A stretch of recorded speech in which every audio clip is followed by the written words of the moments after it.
ঠাস ঠাস ঠাস চড়ের শব্দে বিয়ের আসরে সবাই চমকে উঠল। আমার বাবা আমায় এই প্রথম চড় মারল। আমি থমকে গিয়ে তীব্র যন্ত্রণায় চোখ বন্ধ করলাম। কান্না ভেঙে গলা দিয়ে গড়িয়ে পড়ছিল। চোখে জল মিশে গিয়ে অন্ধকার হয়ে আসছিল পুরো জগৎ। বাবা, আমায় তুমি একটা অচেনা ছেলের সাথে বিয়ে দিবে? বাবার চোখে আগুনের মতো জ্বালা ছিল। তার মুখের ভাঁজগুলো গভীর হয়ে উঠছিল, যেন কোনো অসহনীয় যন্ত্রণা তাতে খোদাই করা হয়েছে। আগে থেকেই তোমার আহানকে পছন্দ ছিল না, নিশ্চয়ই কিছু করেছ। তাহলে কেন সে বিয়ের দিন উদয় হবে? তুমি বারবার বিয়ে ভাঙতে চেয়েছ, এই বিয়ে তোমায় করতেই হবে। বাবার কথাগুলো আমার সমস্ত শরীরের রক্ত জমিয়ে দিল। আমি দু চোখে জল নিয়ে বাবার দিকে তাকিয়ে বললাম, বাবা, আমি আহানকে পালাতে সাহায্য করিনি, আমি কিছু করিনি। আমি তো শুধু... আমার গলা অবরুদ্ধ হয়ে গেল। চোখের জল আরও তীব্র হয়ে গড়িয়ে পড়ল। হাঁটু গেড়ে মাটিতে বসে পড়লাম। বাবার পা জড়িয়ে ধরে কান্না মাখা গলায় বললাম, বাবা, এরকম অচেনা বেদিন ছেলের সাথে আমাকে বিয়ে দিও না বাবা। আমি তোমার মেয়ে, আমাকে এই অবস্থা থেকে মুক্তি দাও।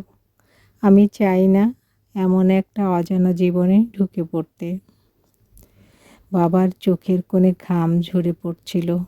এক মুহূর্তের জন্য তার চোখে এক অনুরোধের ছায়া ফুটে উঠল, কিন্তু তা শুধু কিছুক্ষণের জন্যই ছিল। আবার চিৎকার করল, তুমি কি বুঝছো না? তোমার ভালোর জন্য এই সিদ্ধান্ত। তোমার ভবিষ্যতের কথা চিন্তা করে আমি এটা করছি। আমি মাথা নিচু করে কাঁদতে লাগলাম। সবার দৃষ্টি আমার দিকে ছিল, অথচ আমি আর বাবার এই চরম মুহূর্তে কারো দিকে তাকাতে পারলাম না। আমি শুধু বললাম, বাবা, তুমি আমাকে বুঝতে পারো না। আমি শুধু চাই আমার নিজের পছন্দের জীবন। আমি শুধু চাই... আমি আর কিছু বলতে পারলাম না। বাবার পায়ের শব্দ শোনা গেল। আমার দিকে আসলো। বুকের ভেতরটা যেন খালি হয়ে গিয়েছিল। চোখে জল, মনটায় তীব্র ব্যথা। এক অনিশ্চিত ভবিষ্যতের দিকে একা এগিয়ে চলছিলাম যেন।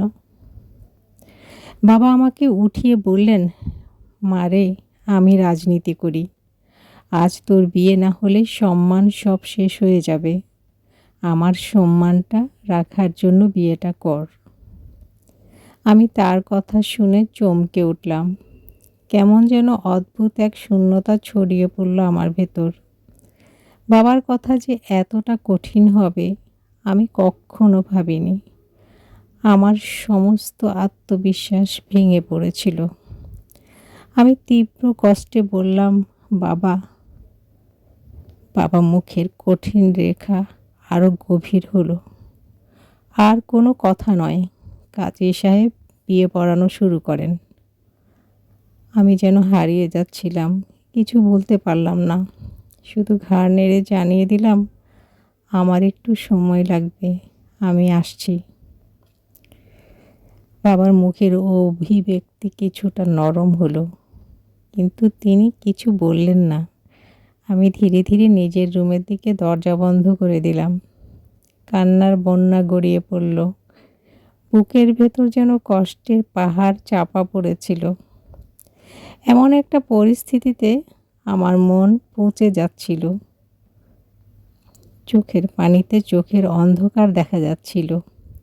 আমি ভেবেছিলাম, আমার এমন কোনো অবস্থায় পৌঁছাবো না যেখানে আমার আত্মমর্যাদা আমার ইচ্ছার বিরুদ্ধে গিয়ে কিছু করতে হবে। আমি জানি ইসলামে জোর করে বিয়ে দেওয়া জায়েজ নয়। আমার হৃদয় বলছিল, আল্লাহর ইচ্ছা হয়তো এমনই যে আমি এই বেদিন ছেলেকে বিয়ে করব। কিন্তু সেই ভাবনা আর একসঙ্গে আমার হৃদয়ের কষ্ট বাড়িয়ে দিচ্ছিল। পুরো ঘটনা এক ভিডিওতে বলা সম্ভব না, বাকিটা আরেকদিন বলবো।